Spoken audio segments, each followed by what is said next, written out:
welcome to the American Tribune Live. I am Todd Peterson, and welcome to MAGA American hopping into the channel before the broadcast began. Thanks for tuning in, folks. Thanks for commenting. We are a live show, so let me know your thoughts as we go along today.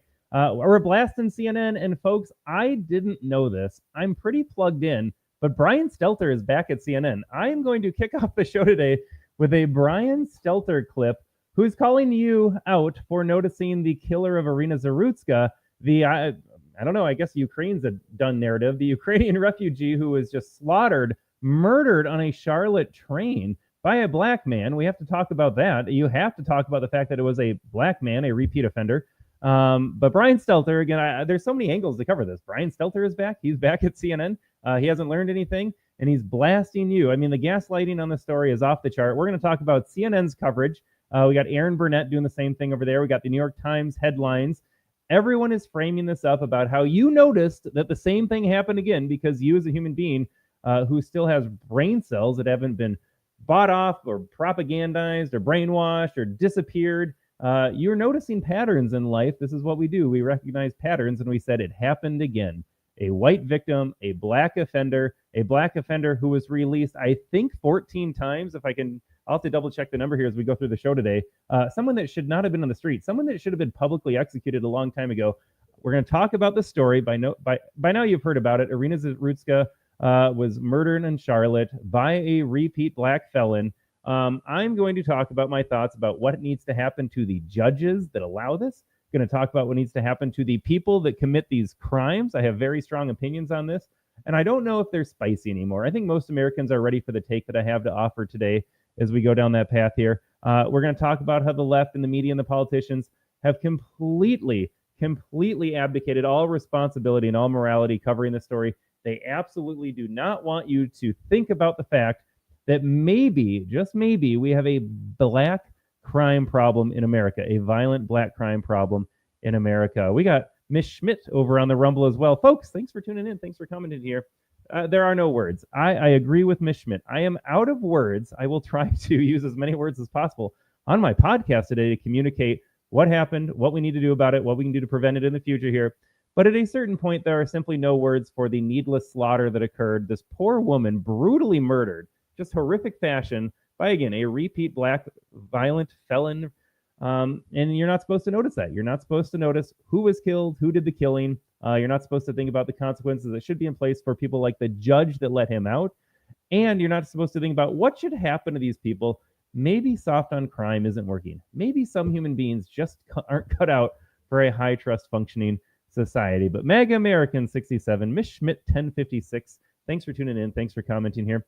Before we start the show, I got a couple shameless plugs I would like to do. Number one, folks, this is a live show. We're broadcasting Tuesday, September 9th. It is early in the morning here, 9 a.m. from where I am in Minnesota. This evening, Tuesday, September 9th, again, tonight, I will be joining United for Red at 8 p.m. Eastern, 7 p.m. Central Time for a conversation with them. This will be my first time joining their program. Bubba, who's often in the Rumble comments as well, invited me to participate in this forum. So I will be, I guess for lack of a better word, the guest of honor this evening. I'm looking forward to it. Again, that's going to be 8 Eastern, 7 Central, United We Stand. If you search out their handle over on X, United24 Vote Red, but you can search out United We Stand. Again, I will be their special guest this evening. So we'll be fielding some questions, just having an honest conversation about whatever these people bring to the table. My understanding is I will be asked questions, and I will give brutally honest, probably spicy answers as well. But again, United We Stand, 8 p.m. Eastern, 7 p.m. Central. Tonight, I will be their invited guest. I am looking forward to that. And also going on right now, we have these UFO hearings. We'll touch on that in the end if we have time. But there are UFO hearings. Folks, let me know in the comments if you buy into this narrative of UFOs, aliens. I think I want to believe that there's aliens out there. At the same time, I don't want to think there are aliens out there because I think it excuses our leadership and our government. Oh, yeah, it was the aliens. So what were we going to do? Our hands were tied. You know, we had to lock you down during the pandemic, had to lock you up for protesting the election here. We had to steal your freedoms. It all goes back to the aliens. Blame the aliens. So it's kind of a scapegoat situation, kind of like the Epstein thing. It's a distraction, a nice shiny distraction. Epstein over here, UAPs, as we now call them, over here. I don't know. If the aliens wanted to get us, I think they would have done it by now with sending their scouts to Earth. If you can scout the galaxy and end up on Earth, I think you have the technology to absolutely obliterate us, snapping your fingers. They could Thanos us in a heartbeat here. So I don't know. I'm ambivalent on that. Show me the real proof. I don't even know if I would believe the proof anymore. They could show me an alien body right now, and I would just assume it's a hoax. Is that AI generated? Is that just their CIA technology that's really good? You can put face masks on people and make them look like someone else. Surely you can do Hollywood magic over there and just make it look real. So I don't even know if the government, they could show you a real craft, a real body. They could show it flying around, and I would still assume that that's a hoax somehow. So that's where we're at. Do I believe that it's real out there? Yes. Are we alone? Absolutely not. Have they made it to Earth? And are we coordinating with them in our government system? I doubt it. I absolutely doubt it. Like I said, they could show me anything and I wouldn't believe it at this point. Why would you trust the government over anything else? You're going to make an exception for UFOs and aliens and recovered ships and bodies? No, I didn't trust them during the pandemic. I'm not going to trust them for UFOs. So that's where I'm at. Wasn't going to talk about it, but that's going on. You got Anna Paulina Luna, who's spearheading this stuff again. She's been out there for 2 years talking about we need more hearings. We need more releasing of information. It's like, you can release all the information you want. I'm still not going to trust you. All right, we got to get into this story today, though. Again, we are a live show. Let me know your comments below. Again, one more shameless plug. United We Stand, 8 p.m. Eastern, 7 p.m. Central tonight. I will be the guest. I'm looking forward to it. I hope you can make some time to join us as well. But we got to talk about Brian Stelter at CNN covering the horrific murder of Iryna Zarutska down in Charlotte. This was a woman sitting on a train, minding her own business, and they get stabbed in the neck by a dude sitting behind her. And again, she is white. He is black. He is a repeat offender here. This is exactly what we have been warning about when you do pattern recognition. You say, I am concerned about certain members in America, certain communities in America committing more crime than everybody else. And this is exactly what happened. This is the pattern here. If you go to FBI statistics, if you go to any local big city, then you get honest stats. I don't believe the stats. I think what they tell us isn't even the real truth. It's already bad enough, the information they release to us. I think it's even worse. But you have, again, a small percentage of the population, and people throw out like the 1360, 1356 stuff all the time, 1460, whatever the numbers are exactly nowadays in terms of the black population in the United States versus the percent of crimes that they commit. It's even worse than that because now you have to zoom in and say black males like age 15 to 40, not even every black person in America, simply a specific male demographic here. And by the way, black women have a higher homicide rate than white men do. So let that sink in. But when you look at like 2 or 3% of the entire population in the United States, responsible for about half of all violent crimes, murder, property theft, assault, you name it, that is a problem. That is pattern recognition. This is a fact. Something needs to be done to address that specific community. Donald Trump is doing that, by the way, in D.C., and the left is melting down over the solving crime and liberating black communities from, again, a small percentage of people. The black male population, age like 15 to 40 for the most part, that's who's doing all of this in America. If you notice that, though, you're a racist. You are taking advantage of poor Iryna Zarutska's death, and you're using it for political purposes. That's what CNN would have you believe, Brian Stelter and Burnett. Let us get to Stelter's clip here. And folks, again, I was blown away. I have not seen Stelter on CNN in a long time. Maybe I missed something. He hasn't been on my timeline on X. I don't even know when he came back to CNN. I don't know if he's making like a guest appearance, but if you see the Chiron, he's got an official title again. CNN said, we are bleeding viewers. You know what's going to help? Let's get these viral clips of Brian Stelter being completely wrong. At least we'll get some coverage on the old Twitter again. But here's Stelter. Take a listen to this, folks. You will not believe it. Over the weekend, Elon Musk, Charlie Kirk, other Trump-aligned figures succeeded in making this senseless death a symbol of big city crime. We heard President Trump asked about it yesterday when he was heading home from New York City. He didn't seem to know much about it. He said he would get briefed, and then today, Trump did know all about it. That's exactly what has happened here. This story has trickled up from local news to social media and now to the president's attention. And it's being used, as you said, Brianna, as a political symbol, with MAGA media calling for more forceful punishments and more incarceration. Correct. We have been calling for this for a long time, and you reach a tipping point where you say, we don't have to live like this. Brian Stelter is never worried about getting stabbed in the neck by someone. I think his neck would protect him from most knives, by the way. I mean, look at that Flintstone look he's got going on. He is protected from any gashes or stabbings. But Brian Stelter lives in his wealthy enclaves with all his other Democrat buddies that are completely secluded from real life here. He's not worried. You have to deal with it, but he doesn't have to deal with it. But we don't have to live this way. Nobody has to live this way. But yes, we're politicizing the issue. We finally snapped. We said, why are we allowing these people to share our trains with us, to walk on the streets with us, to live in the same communities as us? Why does anybody have to put up with that? The answer is we don't. We don't have to live like this. This doesn't have to be normal. It turns out if these people pop up and you remove them from society and never let them join again, that the problem is solved really quickly here. The solution that Brian Stelter is proposing, which is bury your head in the sand, is not the correct solution. The correct solution is lifetime sentences and public executions. If you want to be a violent loser in society, you want to hurt other people, you want to disobey some of our serious laws, you don't value life and the sanctity of what God has created here, then you don't get to play our game. You can be removed forever. You can go sit behind bars, you can be dropped off on some Pacific island somewhere, or if you commit a crime like this the first time, if this had been his first crime ever, and he said, for the first crime I'm going to commit, I'm going to stab this woman in the neck, he needs to be publicly executed tomorrow. Now, because this is his 14th crime like this, I would advocate for a more drawn out process here. I think torture would be appropriate. Make it a full day spectacle.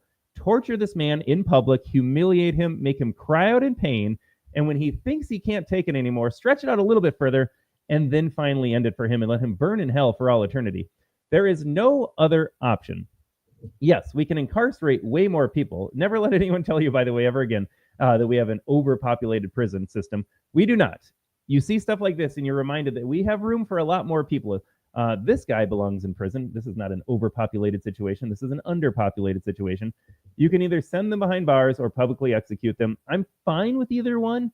I just want them removed from society. But then at the same time, what does prison look like? Do they get meals every day? Do they get the gym? Do they get the yard? Do they get a warm shower? Do they get a cozy cot? Do they have a library? Do they have a TV? That's too good for people like that. If you murder someone, you need to be executed. That is justice. That is justice for the family. That is justice for our entire society. No, you do not get to live out your life comfortably after murdering someone. Nope, that is just not how it is going to work here. I'm going to let Stelter continue, and then we'll talk about the judges as well. I have to say, some of the replies to Musk, some of the comments around this story are baldly racist. All right.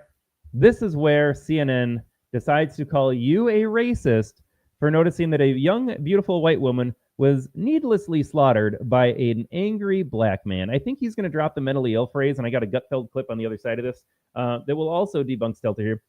You are racist, though. If you notice another black man committing a crime, you are racist. Don't you know, America, that blacks are allowed to do whatever they want? And when they do something bad, it can always be scapegoated. I think in this case, Stelter is going to call him mentally ill. He was a mentally ill homeless man. I've got the mayor's response as well. We don't want to demonize the mentally ill homeless community.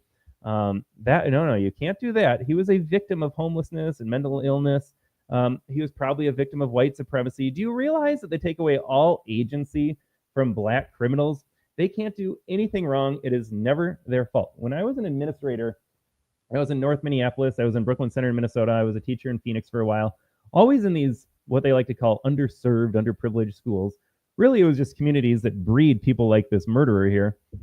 But from the moment these kids are born into trauma. They are born into generational trauma because once upon a time, some black person was a slave. So certainly that means that this person's affected by slavery, even though most blacks in America do not have connections to slavery in America. They have tough childhoods. They're poor. Poverty leads to crime. They want you to believe that. Yeah, just being poor means you no longer value the sanctity of human life.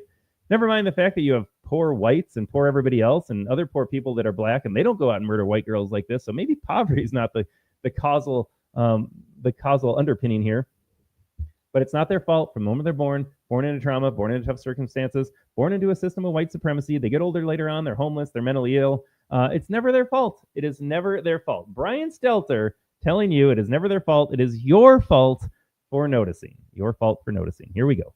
Stoking fear of African Americans because this man attacked a white woman. The open racism on sites like X today, it's eye-popping. But there are also legitimate questions about this so-called career criminal, someone who had been a repeat offender. And those questions, I hope they're not lost amid all of the cesspool kind of comments on social media. Okay. Again, the fence sitting here is unbelievable. Those are the questions we are asking. I don't know if Brian Stelter is aware of this. Those are the exact questions I'm asking. Why is it that this guy's allowed to be released 14 previous times and then go out and murder someone like this? Why is he allowed to stay on the street, Brian Stelter? Could it be that you have woke radical judges, and they're not judges anymore, they're just activists, they're cosplaying as judge, they put on a robe, they think they're important, they think they understand the law, they don't, they're just activists, communist agents here to undermine law-abiding, tax-paying, good American citizens here with their criminal foot soldiers. Yes, those are the, let's have Stelter ask the questions one more time here. He thinks he's so smart. All of the cesspool kind of comments on social media. And those questions, I hope, but there are also legitimate questions about this so-called career criminal, someone who had been a repeat offender. And those questions, I hope they're not lost amid all of the cesspool kind. See, the problem Stelter doesn't want to admit, these leftists, as soon as they see a black person, they shut down. Their brain stops working. They have been convinced long enough, and they believe it. You are not allowed to criticize a black person. It is never a black person's fault. Black people feel the same way. This criminal certainly felt that way, or he just didn't care. Honestly, the animal that murdered her does not care, and that's what he is. He is not a human being. He's an animal. They don't think about the consequences, but these white libs out there, they absolutely shut down. Black person did something bad. It's not their fault. It is the most racist, dehumanizing, pandering position possible. Libs are the most racist and peaceful, by the way. You are going to remove all agency and free will from black people, and then you're going to turn around and tell me that you care about black people? It is one or the other. Either they are independent human beings with free will and cognitive agency, or they are not. And they are just there. They are just moving around NPCs in this white world here. So which one is it? Are they human beings or are they not, Brian Stelter? I am asking those questions. Why is he on the street? If he were white, if he were brown, it wouldn't matter. Why is someone committing 14 previous felonies back on the street? He should have been executed a long time ago. And that is my position, folks. When it comes to dealing with crime like this, obviously anyone with common sense or rationality could understand that soft on crime doesn't work.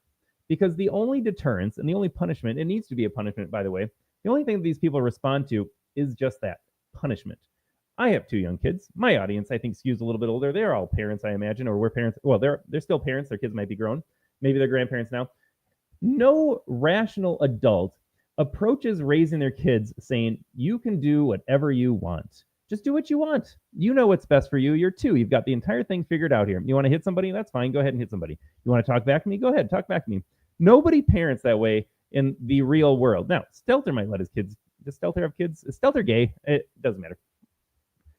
Nobody operates that way. When it comes to dealing with criminals, it's even worse because kids you expect to mess up. They're figuring out how far can I take this? What are the boundaries? What's the structure we're operating in? What can I do before there's a consequence? Kids are navigating that system. Adults have already navigated the system. No, make no mistake. This guy's figuring out what he can get away with still. That's what criminals do. They do a risk reward like, okay, well, I don't want to get caught, but getting caught's not the worst thing in the world. I might just get released or have a little stint, and I've done a stint before. I'll get released early out of prison again. I'll go back doing it because the risk of a high payday or my street cred, it outweighs any consequences that I'm facing here. And deterrence it's a 2-prong approach. I am a big believer in deterrence. Capital punishment is a deterrence. Public executions would be a deterrent. They would lose a lot of street cred if they got humiliated, tortured, and then killed, justifiably, by the way. This is not just wanton murder. This is justice. If we meted out justice in the public square, yeah, you would lose a little street cred here as you cry like a little baby begging for your life. So that would be a deterrent, and I'm all about deterrence in society. I mean, that's how we operate. But more than that, a swift public execution, and that's what this man deserves right here. He deserves a swift public execution in the town square. String up the gallows, let him loose, kick the stool. I will volunteer to kick the stool. It is justice. At the end of the day, if it deters someone, fine. But at the end of the day, this is justice in our world here. In no sane moral world does this man should he be allowed to keep his life when he stole the life of someone else. Eye for an eye. I call it what you will here. I believe there are biblical defense of this as well. I am not even getting biblical. I'm just speaking common sense. Although my morality derives from Christian ethics, no sane human being should want this man to retain his life after stealing someone else's here. I want justice. Justice would be a public execution. This man does not deserve to live. And the added bonus is maybe next time, if these people are able to think, that's giving them a lot of credit. I don't know if they can think that far ahead. I think the study is a third of all Americans don't have the ability to hold an internal monologue or think about consequences, cause and effect in their brain, so they don't actually think about what's going to happen when they make a decision. I would guess, given the IQ disparities in the Black community, that maybe half of them can't function that way. They don't process that information. And yes, we need to have an honest conversation about race and IQ. But let's say half the Black population then can't figure out, is this a good idea or a bad idea? All the more reason to remove them from the streets, because now you're just a ticking time bomb waiting to hurt somebody. So as far as the person here, who Stelter says, I just ignore that he's Black. How did you notice that he's Black? Why are you being racist again, MAGA? Well, let's get to Burnett. Then I'm going to talk about the judges too. Okay, so here it's not just Stelter. It's not just Stelter. CNN says you're a racist for noticing who killed the Charlotte woman. Stelter says that. He's back at CNN apparently. Here is Aaron Burnett as well. It's really horrible what happened, but did you see what Donald Trump did about it? Video of a Ukrainian refugee's murder caught on camera. It is absolutely horrific. Trump is now seizing on this to push his nationwide crackdown. It's really bad what happened to her. It's really bad what Trump is doing. Trump is using a horrific murder to justify a crime crackdown. And you as a CNN viewer are supposed to think this is a bad thing. Hold on a second, Aaron Burnett. You're telling me that if I live in a Democrat-run city that encourages and facilitates and actually wants this kind of criminality to occur, this wanton murder to take place, if I'm living in those cities, I'm supposed to think it's bad that Donald Trump's going to come in and stop it, prevent it outright, or come in and punish them after the fact? I'm supposed to be fear-mongered over that? We've lost the plot here. And again, it can't be understated. These people are more upset. Stelter, Burnett, your libs out there, they are more upset that you're noticing who killed this woman than they are the fact that she got killed. There's no other way around this. They actually don't care that she got killed. And a lot of these white libs out there, these white guilt-ridden libs, they think she deserved to die because it is an act of reparations. These people are sick in the head. They don't feel bad that she died. They'll pretend to be like Burnett did right there, this horrible thing that took place. They don't lose sleep over that. They don't care about her at all. Now, if the roles had been reversed, can you imagine if it was a Black gal sitting in the front and a white dude in the back, and the white dude just goes like this to her neck? Number one, that would never happen. But number two, if it did, do you think Aaron Burnett would be like, man, it's horrible what happened to that Black girl, but can you imagine? But look at the Democrats react that way. Look at BLM's reaction. They're really capitalizing on this Black girl's death to push a political agenda. Gosh, it's almost like we lived through that for 4 years. Do you remember George Floyd, Breonna Taylor, Dante Wright, Michael Brown, Freddie Gray? These are all the names that I hate knowing, by the way. Do you realize that you can list off like countless BLM martyrs? All of them scumbags. All of them, nobody misses in society. Oh, also, by the way, Michael Brown's buddy, what was his name? Dorian Gray. That's a character in a book, Dorian something or other. He just got killed in Ferguson, Missouri. It's like, no shocker there. You mean a guy that ran around line of cops, helping his buddy beat up police? He got killed in a gang turf war. Color me shocked. Color me shocked. Aaron Burnett, because it is not the preferred narrative, because a white girl was murdered again by a Black man, and another Black crime against a white person, because that happened, she's mad that Donald Trump noticed and that you noticed and that something's getting done about crime. But again, when roles were reversed, if roles were reversed in this situation, Black girl stabbed by a white man, it's really sad what happened to her, but man, Democrats and Gavin Newsom are really amping up their 2028 campaign based on this poor Black girl's death. Can you imagine that? It's insane, folks. If you are not upset that what happened here, and you're not upset that Democrats allowed this to happen, something is broken with you. Your moral compass is broken. And as far as moral compasses being broken, the judge, here's part two. Part one is this man deserves to be executed immediately. I don't even need a trial. I have him on video right here. I don't need a confession from him. I don't need a plea deal. I don't need a trial. I just need him publicly executed. If we want to save a lot of time, we could just drop him out of an airplane in the ocean here. No burial needed. Whatever it costs for gas, I will chip in for gas to fly that airplane over the deep ocean. But the other people that deserve punishment are the judges. The judges in this case, I think I have a name for us here.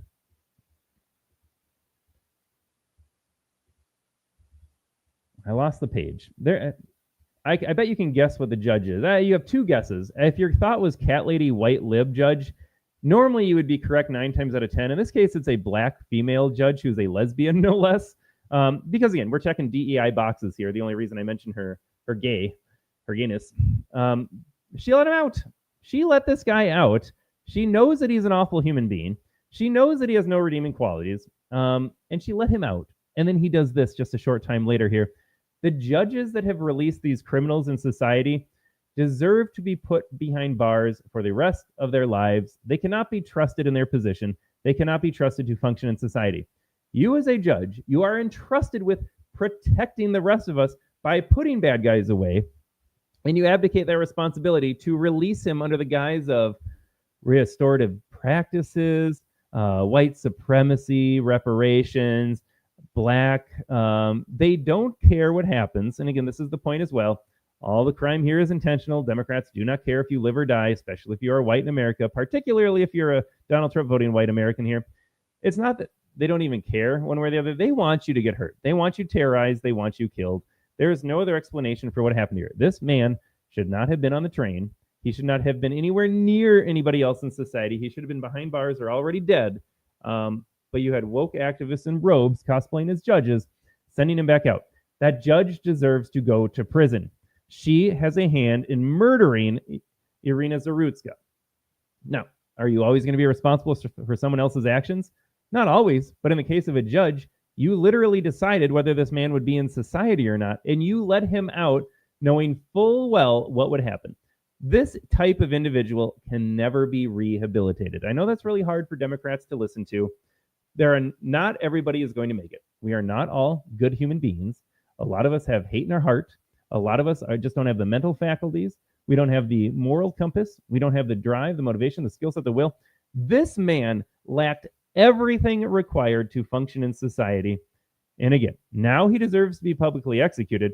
This judge deserves to go to prison, though, for a hand in Iryna Zarutska's murder. Thank goodness for people like Randy Fine, by the way. So Representative Randy Fine will be introducing legislation to hold judges accountable when repeat violent offenders that these judges release commit new crimes. So in Randy Fine's statement as well, just reading a little story on X there were 12 different judges who released DeCarlos Brown Jr. And folks, I know you're shocked.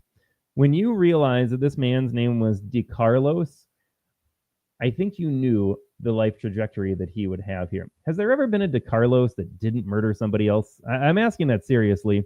If your name is DeCarlos or you have a friend named DeCarlos, let me know in the comments below. I will take that back. But I could have guaranteed it. When the hospital printed out his birth certificate, didn't somebody pause and be like, are you sure you want to raise a murderer? You named him DeCarlos. Like, what other options do you have as a DeCarlos? You can join a gang. You can be a deadbeat father. You can go to prison, murder somebody. I just don't know what you can do as a DeCarlos. Maybe play professional sports, maybe. Yeah, and the point being made here, related to this here, and this is what everyone's talking about, and this is why it's also insane. So bartenders are liable for serving drinks to a known drunk, and then that person goes off and drives the car and kills someone. Bartenders are held accountable for that. If a bartender is going to be held accountable for serving a drink, which is their job, and a drunk is going to consume another drink and drive under the influence, which I have no control over. You talk about things you have control over and things you do not. Completely separate. So bartenders can go to jail for the actions of someone else, but a judge cannot when they release a known violent repeat offender here. That is not going to work for us, folks. All right, let me close out a few tabs here.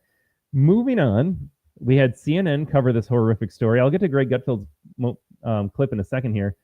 Here is the New York Times. This is how they covered the story here. A gruesome murder in North Carolina ignites a firestorm on the right. This podcast is a firestorm ignited by a gruesome murder. Now, there's a thing that they don't say in this headline, by the way. Did you notice that? Let me read the subheading too. See if you notice anything else. Security footage capturing the unprovoked stabbing in Charlotte became an accelerant for conservative arguments about the perceived failings of Democrat policies here. They will never admit they were wrong. In fact, they are not wrong according to their worldview. I think My computer just died. We're going dark. That is okay. According to their worldview, this is exactly what they want to happen. So there's nothing to apologize for or atone for or correct course for. This is the world Democrats want. They want people named DeCarlos to stab defenseless, unwitting white girls in the neck on a train. They want this kind of world. You see, it's not what you do is you put people like DeCarlos away in jail forever the first time something happens. You publicly execute people that do this so that there is a deterrence down the line, and also so that there is real justice in this world. It doesn't have to be this way. Democrats want it this way. So that is why when you read that entire headline here, there's no apology, there's no covering up. There's also no mention of DeCarlos being black. There's no mention of his name being DeCarlos, which would also give away the fact that he is black.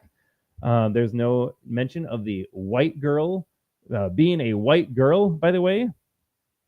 And then also, we are mad for noticing it's an accelerant for conservative arguments about perceived failures of Democrat policies. You see, when you think, the New York Times, the elites, the communists would have you believe that when you think about this incident, you're wrong. Turns out you're wrong for wanting justice against another black offender against a white girl. Turns out you're wrong for wanting to publicly execute violent murderers in society here. Those are all perceived ideas that you have, but those are incorrect. The correct take, of course, is to adopt the lib worldview and want this to happen, allow this to happen, encourage this to happen here. It's a disgusting headline, and you don't hate the media enough. Are Democrat policies an absolute failure vis-a-vis crime? Yes, 100%. This is objective fact. Democrat policies related to crime are working. They're working the way they're intended here, and they're having horrific effects for everybody else. There's another shorter headline from Axios that says, stabbing video fuels MAGA's crime message. Fuels MAGA's crime message. I mean, the thing is, if they were honest, they wouldn't run this headline at all. If they were also honest, though, they would have realized that we've been talking about this for years. This is not new. This is not a new phenomenon. This is not the first time a black man has brutally murdered a white woman. It's not the first time that we have gone down this path before. For years, as long as I can remember, I have wanted to see bad guys get punished. This is not controversial. This is not a new take. We want to see two things. We want to see bad guys removed from society. And when bad guys do more bad things, we want them executed. We want them removed from society forever. It is not a result of this video that I feel that way, but you better damn well be sure that after this video, there is no going back.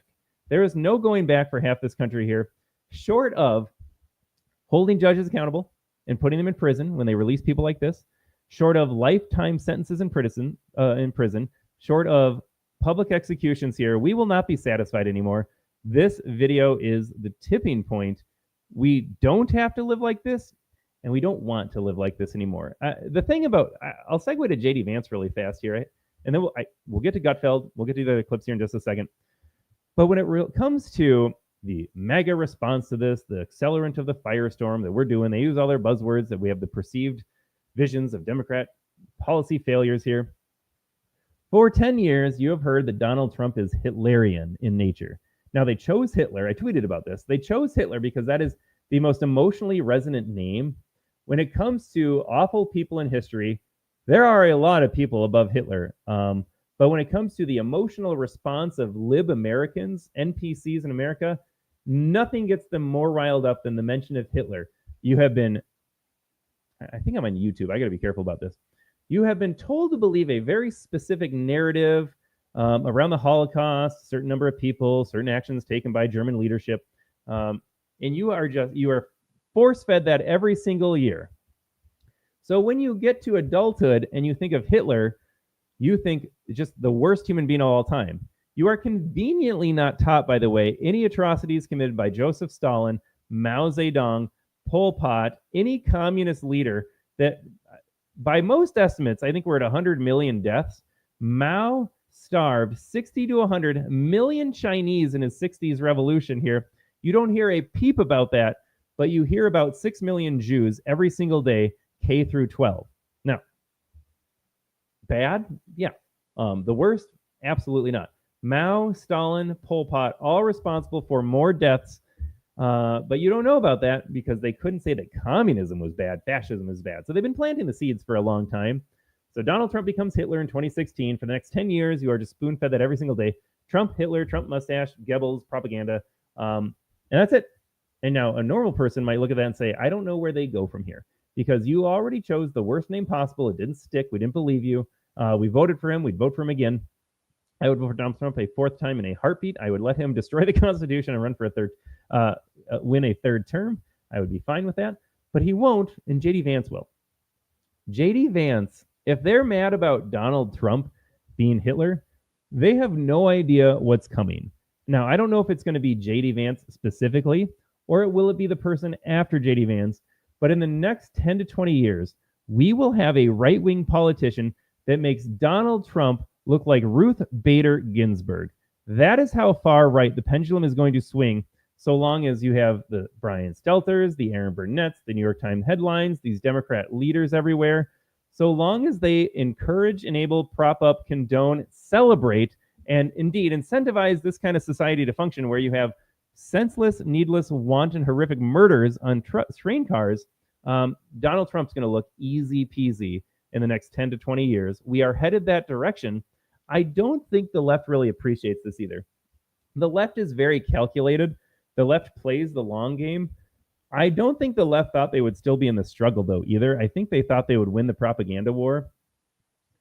They do not understand. They do not have a grasp on just how angry and upset, radicalized the young Gen Z conservative movement is.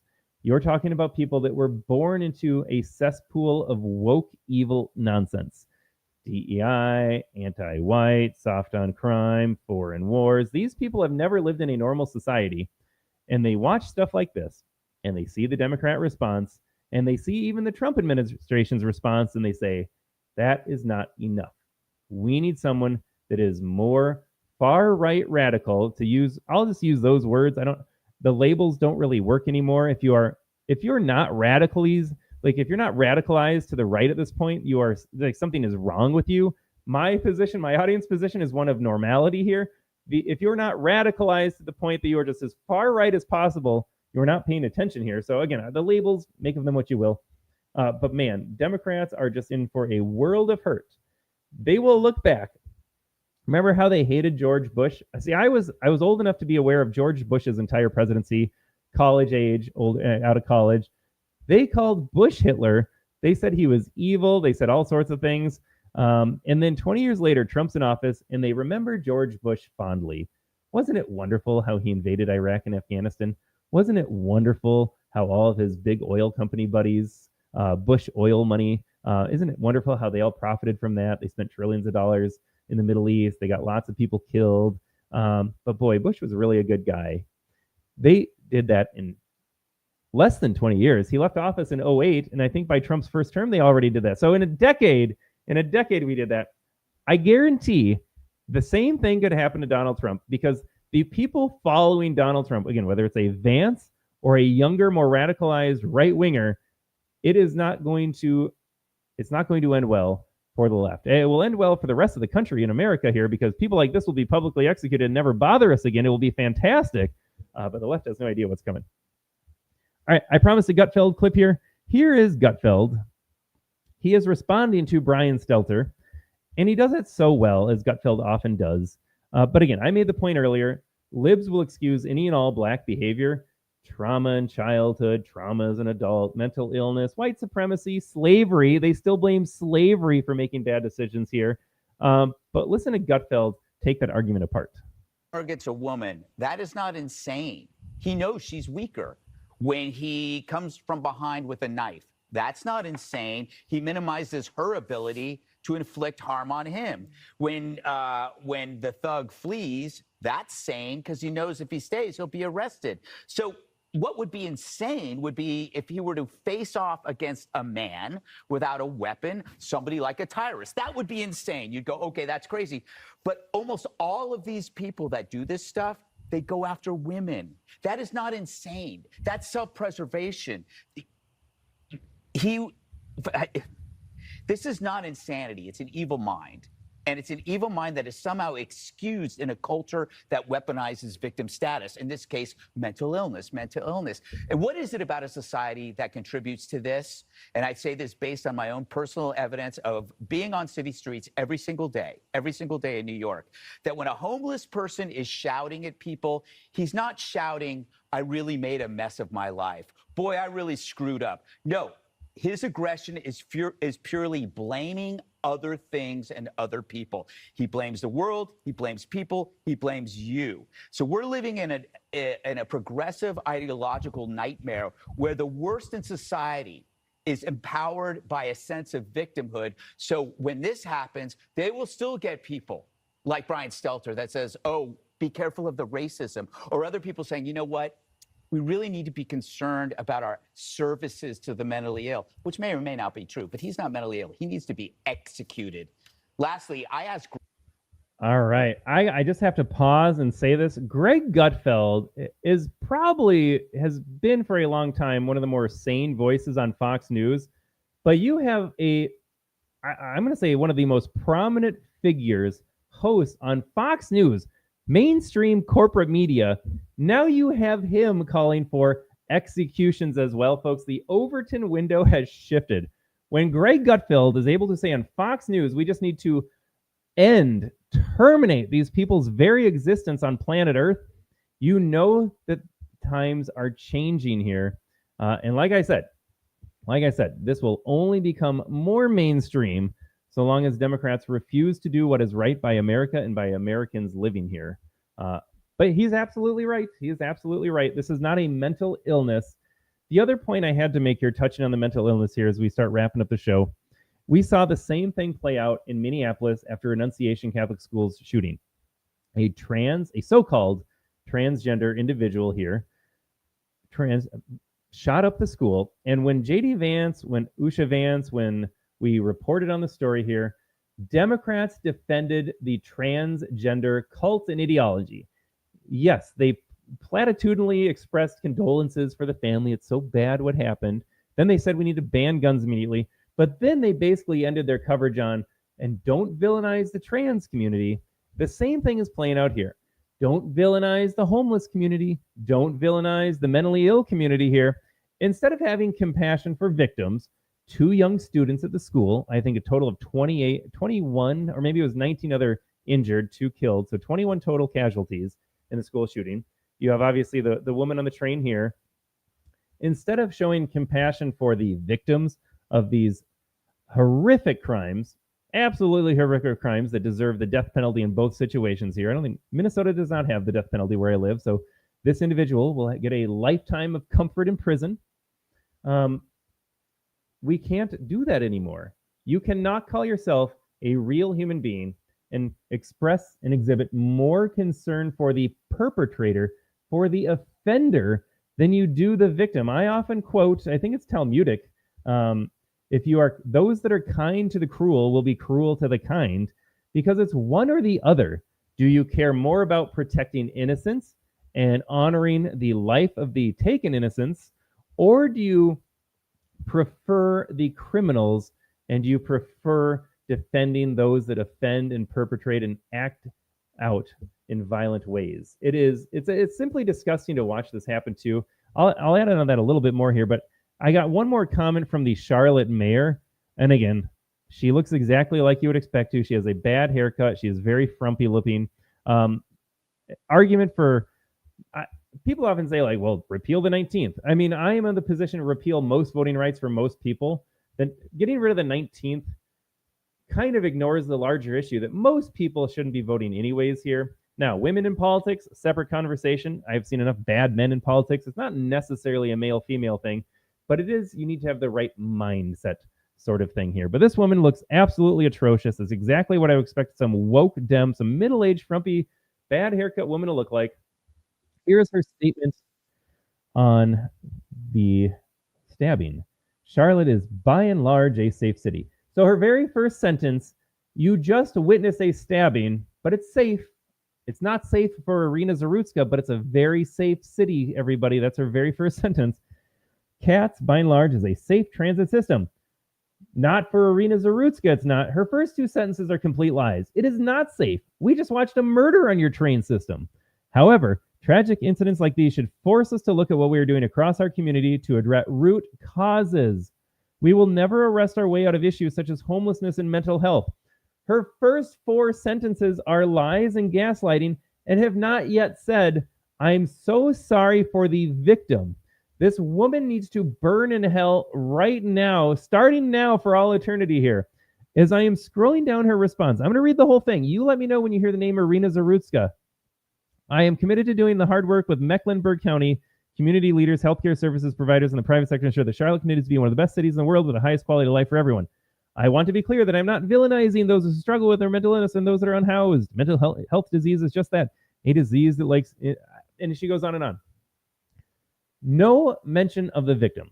Now, it could be that I don't have like the first paragraph of her response here, but her focus, her emphasis in her response is how can we do more for the unhoused, for the mentally ill? Not, and here's the big distinction that Brian Stelter called us out for, not how can we make sure that people are safe that want to function in a high trust, safe society. Not that. What's her name? Mayor Lyles. She is more concerned about how we will respond to the mentally ill homeless community than we are noticing the fact that an innocent young woman got needlessly killed. She is not, Mayor Lyles, speaking out about rogue activist judges releasing violent repeat offenders on the streets. That seems like a pretty good solution. Maybe if we didn't want DeCarlos on the street stabbing people, we shouldn't have put him back there for the 14th time. But no mention of that. No mention of Democrat judges releasing known violent offenders back on the street to harm somebody else. No mention of the fact that you should just be able to sit on a train. She told us herself that they're very safe. You shouldn't have to worry about a knife going in your jugular, but that happened. No. She's more concerned. And again, it's the same thing we saw play out with the transgender, the so-called trans, who shot up the school in Minneapolis a couple weeks ago. They defend the community committing these acts of violence. They are more upset that you are noticing their beloved communities are those same offenders over and over again. They are more upset about you noticing those patterns than they are that anybody actually got hurt. And I made the point as well. Let's see if YouTube allows me to say this. I made the point after the Minneapolis school shooting, had a mosque been shot up, had a Jewish school been shot up, Tim Walz's, Mayor Frase's responsive would have been very different. Now, again, that won't happen because MAGA extremists don't do that. MAGA extremists, indeed. But had that happened, they would have celebrated it more because then they could demonize the person doing the shooting. Again, do you see the double standard here? In the first case, and what really happened, they don't care that those kids got killed. They don't care that Iryna Zarutska got stabbed to death. They care that you notice that their beloved demographic voting blocks here, their oppressed, marginalized communities, did it again. They're mad that you noticed that. Now, but if the roles were reversed and someone that checks off their boxes were the victims, then they would be mad at the perpetrator. That's how this works. This is all a game for them. Depending on who the victim is and who the offender is, they're going to have a different emotional reaction. Those are not principles. That is evil. I am mad every single time. I don't want anyone to get shot at a school. I don't want anyone to get stabbed on a train. I know I have a really high bar in society. Can we just send kids to school? Can we just let people ride their trains? That's all I want. Can we put rogue judges away in prison if they release these people? Can we publicly execute violent, murderous criminals, whatever they look like? This is not a complicated position to hold. And yet the left complicates it on purpose just because they are motivated by their demons. That's all this is. And for anyone that votes Democrat, shame on you. You have a hand in this. I think I'm going to end the show with that comment today. If you vote Democrat, you are responsible for this. That is a hard pill to swallow. If I'm going to hold judges accountable, though, for releasing these violent offenders on the streets, I am also going to hold you, the Democrat voter, responsible. I don't care how nice you are in your personal life, how many kids' t-ball games you coach, how many church gatherings you go to, how many homeless people you feed on your own time. If you vote Democrat, you are responsible for putting those judges on the bench. You are responsible for giving those Democrats power to enact these insane soft on crime policies. You are responsible for putting these criminals back on the street through your voting here. At what point do you need to be stabbed in the neck yourself by one of these people to be like, I guess I shouldn't have voted to release them again. I guess that's on me. What will it take to wake you up? The average Democrat voter out there that, again, in all other aspects of life, decent enough. You work hard, you went to college, you pay a mortgage, you're a good parent, you're a good spouse. You might be all these wonderful things here, but if you vote Democrat, you are supporting the worst evils in society. You have a hand in getting people like Iryna Zarutska killed. You have a hand in getting those children shot at their school because you promoted and you condoned and you celebrated the LGBTQ narrative that these people are obviously confused because they're in the wrong body and not because of something else. You have a hand in that as well as a Democrat voter. Now, I have also said the MAGA tent is big enough for everybody. I would welcome you over here. You can join RFK and Tulsi Gabbard and so many other Democrats that walked away from the corrupt sellout party that, again, promotes evil in the society. No one's ever told me one single thing the Democrat Party stands for that's good for individuals or this country. And even if I concede that they do one thing, you still have to account for everything else that they don't do that's right here. So that is a big rock to push up the hill, a Sisyphean task, if you will. It is impossible to defend voting Democrat at this point, and yet you people do, and yet you do. But I would welcome you into the MAGA tent, the America First tent. No hard feelings, better late than never. We still have a country to save. Just come join us, wake up from your brainwashed stupor here, shake off the propaganda, and say, I don't want to live like this anymore. I don't want to live in a world where these just excused mentally ill people, mentally ill of all backgrounds, whether it's a school shooting in Minneapolis, whether it's a train stabbing in Charlotte, and crime that takes place every day, no more excusing mental illness. I just want you to say, we need to do something about it. We're going to lock these people up. We're going to hold judges accountable. We're not going to promote these dangerous ideologies anymore that radicalize individuals to hate themselves. Because again, if you espouse communist ideas, leftist ideals, Democrat policies, you are motivated only by the worst in the human condition and experiment. Misery, anger, hatred, jealousy, rage. Everything that you do is motivated by negative emotions. This is not healthy. Stop putting up with that, my Democrat voting member, family members, friends, neighbors, colleagues. Again, come join us on the MAGA tent. It's really big over here. You're going to appreciate a little common sense rationality. I promise we're not scary people here, but we have got to stop giving power to people like these judges, to people like DeCarlos he's been taught his entire life he can't do anything wrong. You as a white lib especially are responsible for that. You need to start holding anybody accountable that gets out of line. If you wouldn't act that way, if you wouldn't want your kids acting that way, hold him accountable too. It doesn't matter that his skin color is different than yours. All right, folks, with that being said, hey, we topped 200 viewers on the show today. Mega American 67, Miss Schmidt over on the Rumble. Thanks for tuning in. Thanks for commenting early in the show here. We are signing off. But again, one more time, folks, I will be the guest this evening at United We Stand, 8 p.m. Eastern, 7 Central. I am looking forward to it. Hope to see you all there. With that being said, thanks for tuning into the show today. And remember, we cannot execute enough of these criminals. We cannot arrest and put behind bars enough of these activist judges. We need to make America great again. We will catch you on Thursday, 9:30 a.m. Central, 10:30 Eastern time. I got to do my math here because I start at like 8:30, 9 o'clock sometimes. But we'll see you back on Thursday. Until then, have a great day, folks.